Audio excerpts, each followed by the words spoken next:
As our second annual Project Stay Planted launches, you may be wondering where to begin. Look no further than your own front yard.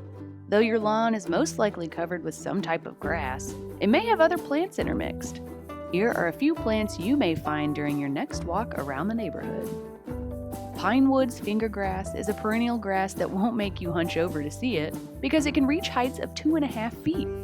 Since it is tall and slender, you may have to hold your hand behind it to get a good photo.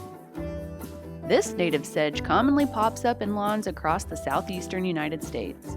Each spike is actually a small flower, and the cluster of flowers is called an inflorescence. Mock bishopsweed is a carrot cousin often found in ditches, and its tiny white flowers attract pollinators of all varieties. It is also a host plant for black swallowtail butterfly caterpillars. If you have a yard or live in a landscape community in the coastal southern parts of the United States, you've probably seen St. Augustine grass. This is one of the most commonly used turf grasses in Florida due to its salt water and heat tolerance, so we know you'll be able to find it. Now that you've been introduced to some easy-to-spot plants, go out there and start observing.